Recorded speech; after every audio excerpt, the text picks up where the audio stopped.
Welcome back to your favorite podcast, Ventthis. Don't forget that is your favorite podcast. And I'll say it again, I've said it a million times. We have loud applause, Jayson Cross here again. Woohoo! Thank you for having me back. It's always a pleasure. It's And a, I have a lot to vent as well. So it's a catharsis. This is therapy for me. I know, for me too. Yes. Um, it really helps to get it off your chest. Well, this episode is titled, Is Life a Bowl of Cherries? I don't know the answer to that, but that's the title of this episode. And I have a quick little vent. I have a tiny vent of my own.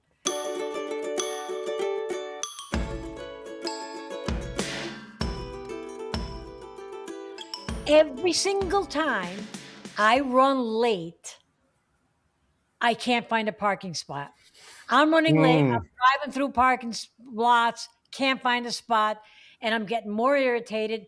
And to make life worse at that moment, I hit every single red light. I think it's the universe saying, "Hey, just leave early. Don't wait for the last minute." I don't know, but it's like it's a given, and I It's should like know the lateness compounds. exactly. Oh, it's like what is a series, a comedy of errors. It's one thing to make you late after another after another. But are you actually late or do you make it on time sometimes? I'm actually never late. I Okay. would say 98% of the time I'm early.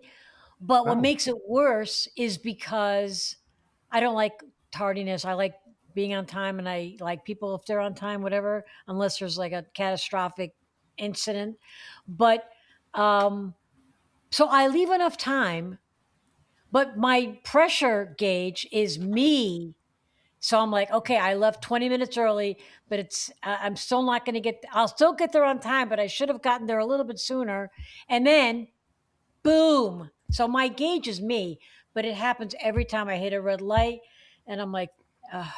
I go into a parking structure. I'm driving and I'm driving. And sometimes you got to and I have claustrophobia. I'm going down another little floor. I'm going down another floor. I'm like, I'm getting punished. I'm getting punished. Yeah, you laugh, Jason. That guess it Okay, doesn't happen to so you. let's set that alarm. No, so I do a lot of visualization. I used to do this when I was on the train in New York. Like if I would get on the train and I would have to relieve myself, I would visualize myself already at home, relieving myself. And next thing I know, I would really be home and be there. So when I'm running late, I always visualize, oh, I'm going to have a parking spot here, parking spot there. And normally it pops right up. Oh, so Is you it? and Yeah. okay. Envision success. Okay, so if I'm running late and I know I'm running Envision. late, I gotta Oh. say, I'll find a spot. I'll find a spot. Is that what you're saying? Say I'm going to find the best spot right in front of the place I'm trying to get to. And as soon as I push the button, the elevator doors are going to open. But okay, And I'm going to catch every red light. and the elevator's not gonna stop. It's an express all the way up to the And floor. it's an express to the top. Yes. Okay. Because even if you're late, the pressure's kind of off and you don't feel that, that feeling you feel when you're late and you feel tension and you're trying to get somewhere on time and you feel ultra tense. It makes Let it it worse. go. Hmm. But here's the thing: when I'm not late and I'm just doing my thing, I have good parking spot karma, and I never hit a red light. So I don't. It's a weird dynamic, but See, that it makes is. me late. So if I have too much time, say I have to be somewhere at 8, I'm up at 6:30, and I have all the time in the world, do my morning workout, eat this, that, and the other. I'll do something extra. The next thing I know, oh gosh, I have to be there in 10 minutes now because I overestimated the time I have.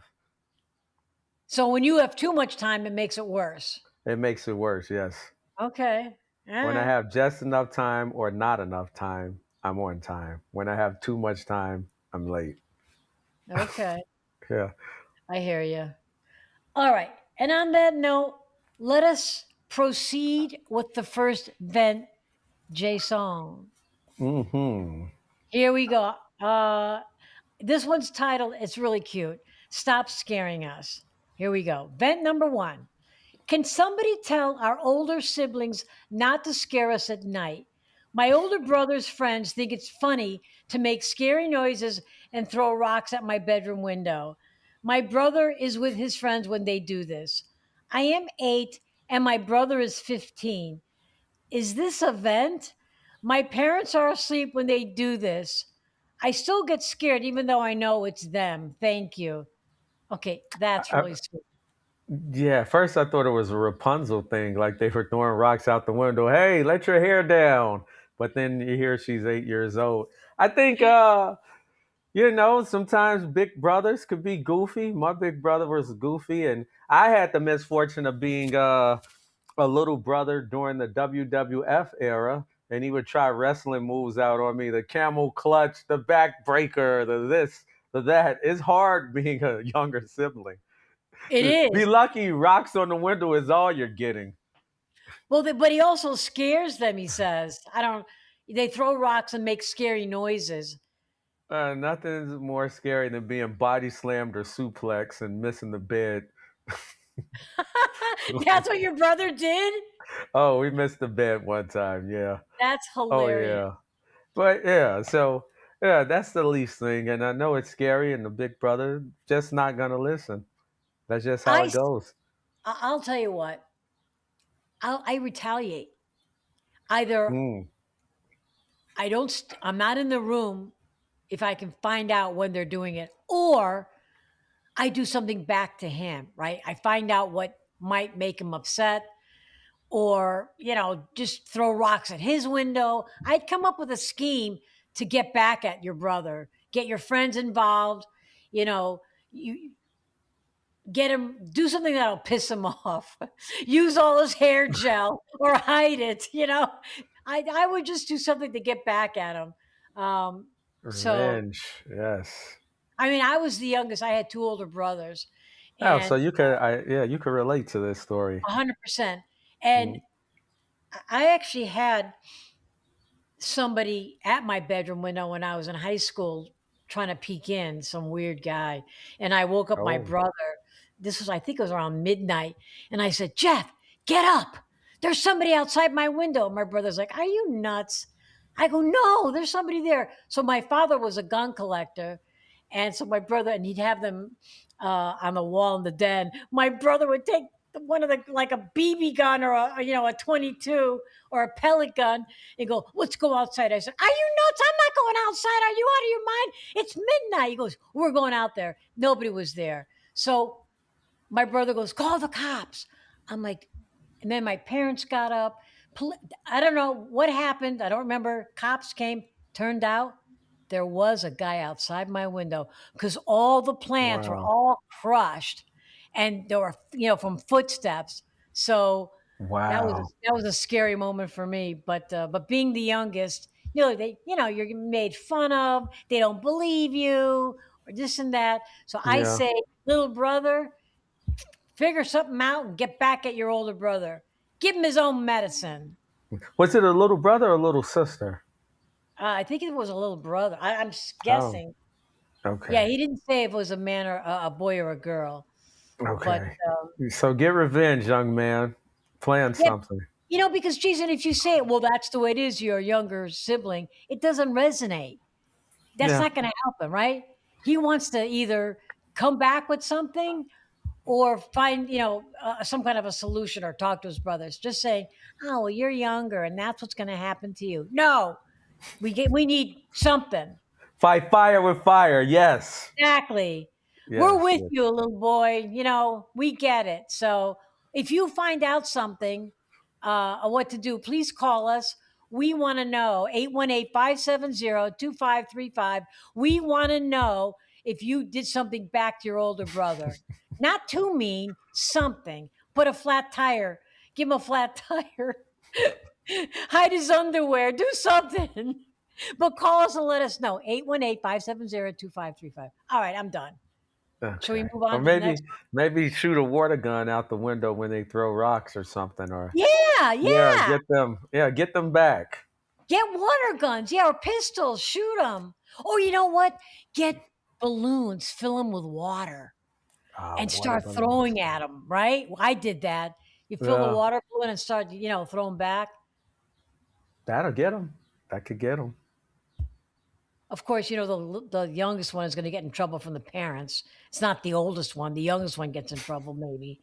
But anyway, that's our 2 cents. You got anything else, Jason? No, that's it. For me, it was a rite of passage. I just let it go. But you're right. You gotta fight fire with fire. My rite of passage was, Mom, Jeffrey's hitting me again.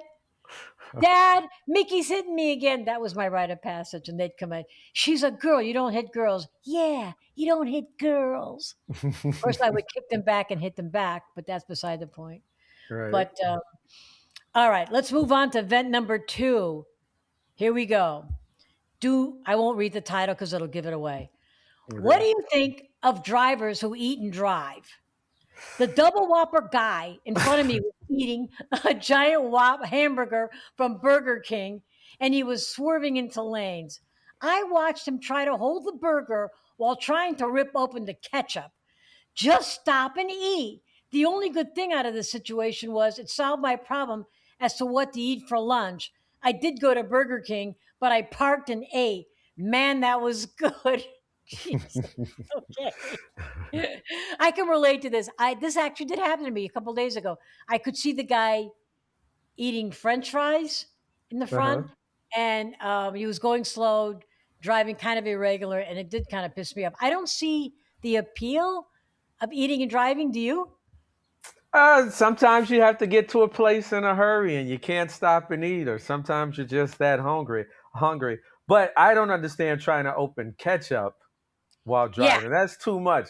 Biting a burger, driving, you could do it one hand here, one hand here. But trying to catch up a burger and drive at the same time, now you're veering into the danger zone. Yep. You're veering into the danger zone. Yeah, I think it's a public hazard to do things like that. It's taking it too far. Eating fries while driving, no big thing. That's no big Sipping a thing. cola while you're driving, no big thing.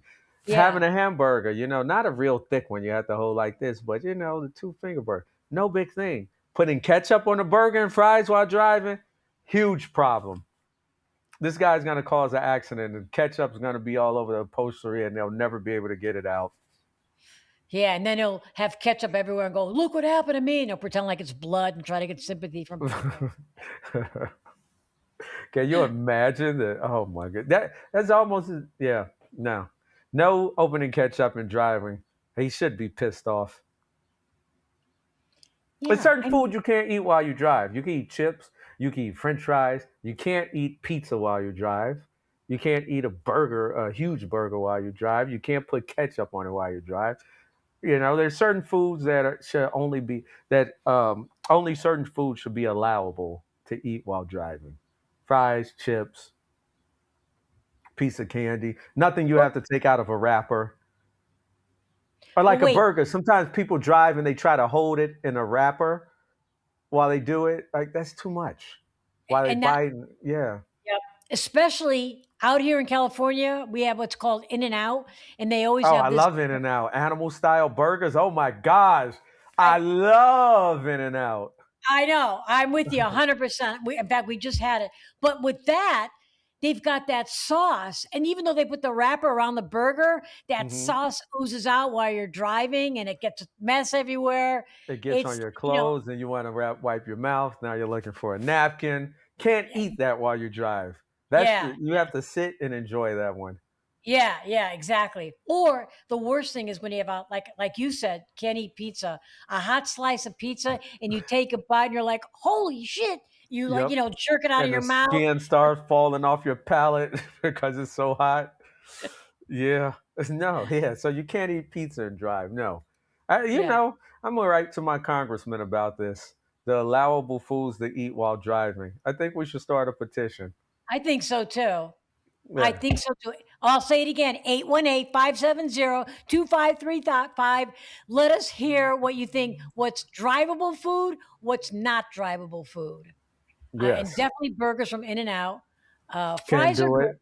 Fries are so easy because you take it, you get, then you have your hand back. You can get back to 10-2, get back to 10-2. Like, Burger, hold it. You try to keep the wrapper on. Then some sauce falls. You look down at it. Boom. You're right into a telephone pole. No, mm-mm, not but acceptable. but Jason, here's the thing: unless you put the ketchup on the fries before you start driving, you will have another accident because Yes, but then you get you ketchup on your fingers, and most people don't want to touch the wheel with sauce on their hands. It's too much. Yeah, ketchup, no condiments. That should not. That should be on the unacceptable list. Salt on the fries should be enough. No or in only soft shell tacos, hard shells that break apart, it falls everywhere. okay, okay. But some burgers are just plain burgers. They don't have mustard, ketchup. That seems to be okay, right? Because nothing's going to drip. Yeah, I've never had it just a burger I know me though. either. That'll never Yeah, work. there's That's always something on American. it. Yeah, yeah. Yeah. And hot dogs.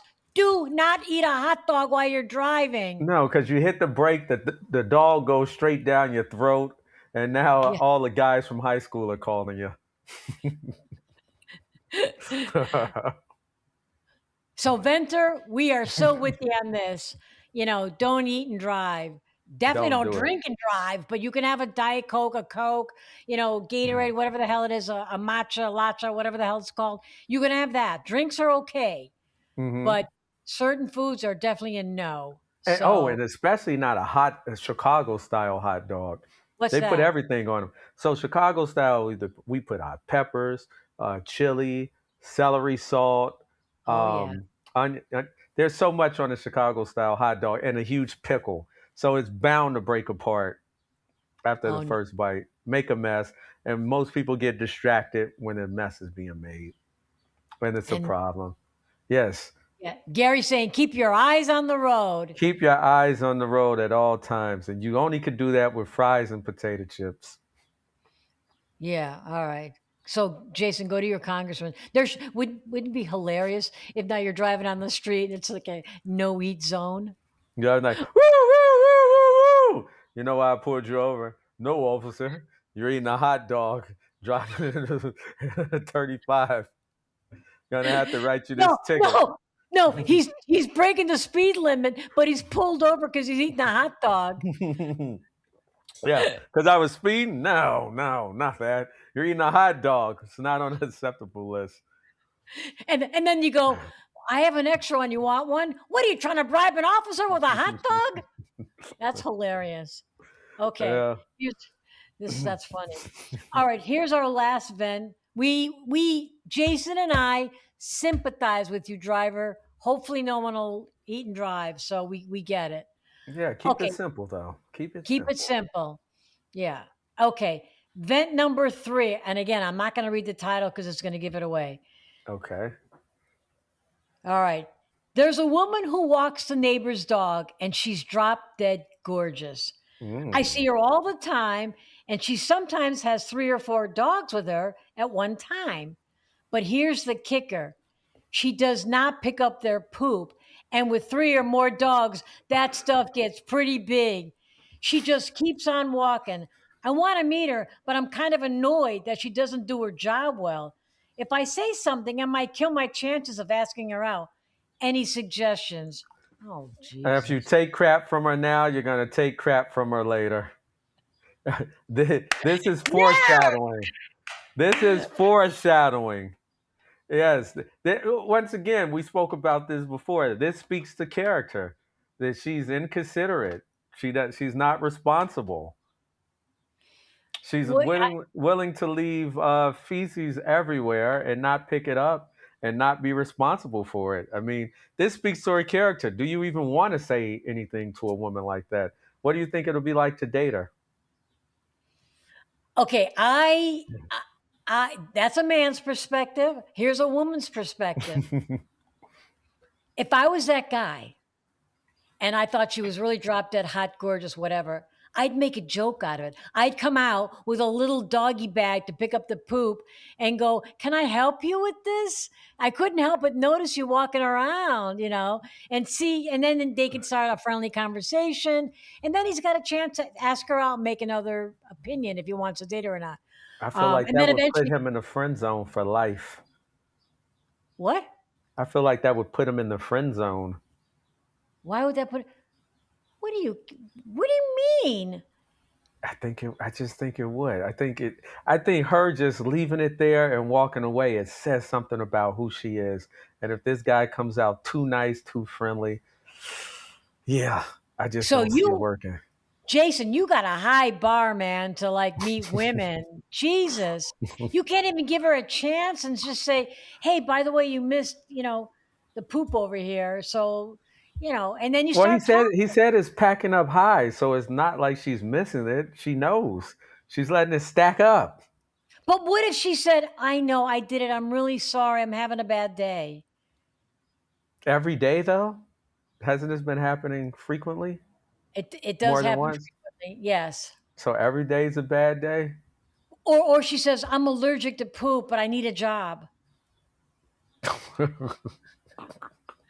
Okay, that's not And going to not work. to mention, dog poop attracts rats because they eat the food that is not Oh, processed in the oh, feces. It attracts rats. This okay. woman is, oh yeah, she needs a talking to. Or get another job. Yeah, but why is she not picking it up? That's the question. Lazy? I don't know. I I have no think she idea. would respect him more if he approached her and said, why are you leaving dog poop on my lawn all the time? What are you doing?" Okay, if you said that, well, how do you think she's going to respond? I think at first she'll be defensive, of course, or she'll try to explain it away in the nicest way and try to use her womanly charms and twirl her hair and all these things. But the more he stays steadfast that, hey, this needs to be picked up, you can't do this. If you don't have any bags, I'll leave some out here for you. I think she would respect him more for standing his ground instead of being the ultra nice guy when he shouldn't be in this situation. And she'll say, "Hey, you want to walk with me? Bring your bags too. We can, get to know each other." I And think then maybe, yeah, maybe the what? next time she'll say, "Oh, I'm really sorry about this, yada yada," and then he could say, "Hey, would you like me to walk with you? I got to get my 50 steps in," and then she'll respect him. But I think if he goes out there too, he, let me do this for you, she will look at him as a simp, and he will stay in the friend zone forever. Well, let me say, this is dependent on the generation they are. If they're younger, this applies. If they're a little older, no. But if they're under, I'd say 35, she would see him as a sucker. Really? I I think don't so. know. I think it would be kind of cute if I'm walking a dog and I don't pick up the poop, whatever, and the guy comes up to me, goes, with some cute bags, and goes, "You forgot something." And she's like, Yeah. "Oh, I'll help you." Yeah, Right? I mean, come on, that's because we grew up on When Harry Met Sally. These kids grew up on Naked Twister. You understand what I'm saying? Oh my, what is Gary saying? Yeah, don't pick it up. Let her step on it next time she comes by. Yes. Yeah, we You men can't are be. cruel. I don't think he could be too easy on her. It's a different generation. Yeah. He Uh, cannot just pick it up for her and play nice guy. but he can't even do it just once, pick up the poop once, and then they start a conversation. That can't happen. Come on. But he's always gonna be the simp that picked up the poop. No, the once they She'll get never really date him. okay. Well, we can agree to disagree. I don't think so. If a cute guy came up to me and I'm doing that job and he's like, "You forgot something," and you help pick up the poop, and then you start talking and he's like, "Hey, you want to have drinks tomorrow night? You want to have a coffee somewhere?" Great. And then they start talking about, and he'll go, "By the way, I notice every time you walk by my apartment or my house, you don't pick up the poop. What's up with that?" I'm And not going to say anything. Depending on the age, if he was to do that, she would take a picture of him and it would be on social media said this guy, this clown is harassing me. He's a total creep. Every time I walk my dog, he watches me and he came out with a bat. Yeah, Oh my it's a God. different I, era, different time. I hope you're wrong about that, but When was the last rom com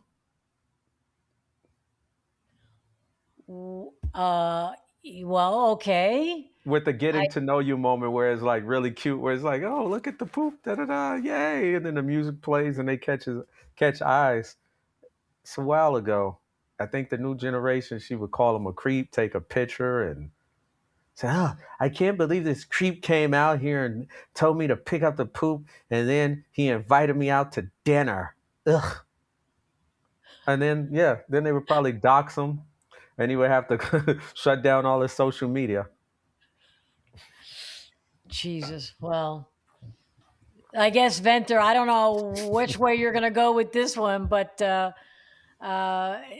you're on your own, dude. Venter number three. You're on your own. Well, that's my opinion. I could be wrong, but yeah, Well, that's you're my the guy and opinion. I'm the girl. Those are our different opinions. I just will say, if it were me and a cute guy came up to me, I'd definitely give him a chance. Like, hey, this guy's kind of hot. Let's talk. You know, and Mm, that would be me. But like you said, different generation, so maybe that's it. All right. Well, yeah. that wraps up another fun educational. Or just go up to her and talk to her about her dog or something. Approach her, but like, yeah, I don't know. Yeah, go out hard, say hello, sit on the porch. Wow. But then she's gonna call him a creep no matter what. When he says, "Well, I watch you walk by with your dog every day, and I wanted to ask you out." Now it's like, this guy's watching me every day. Every time I walk the dog, I'm so scared now. Jason, no guy in their right mind would go, yeah, I've been watching you every day. Who says that? Nobody says that. Are you out of your mind? The guy just put it in the letter, right? In the vent, said he looks at her every day come by. But he's not going to tell her that. I've noticed you walk by with your dog every day. Mm, he's in trouble. Yeah. Well, on that note, Venter, you're on your own. we did the best we can. Jason, it's been Uh, another fun episode. Thank you so much for being with us. oh, it's I hope always a you get pleasure. it. Oh gosh, I love venting here. I love Me it, too. love it, love it. Us too. And again, Venters listening, like us. You'll get a hat, a Ventthis hat. I'm not wearing one this time. I'm just wearing a hat where I grew up in Newington, Connecticut. And if you just like us, take a picture of it, send it to us on our website. We'll send you a hat so we know that you're one of our loyal fans. So just enjoy our show. Keep watching. We love you, and we'll see you next time. Ventthis is out. Out. Bang We're out. bang. Boom. You know, we can't do this alone. A big shout out to our outstanding production team: sound engineer Gary, Loretta, the voice, slicer and dicer Isabella, and marketing master Greg. He can sell you your own shadow for a fair price. Vent this, because therapy is expensive.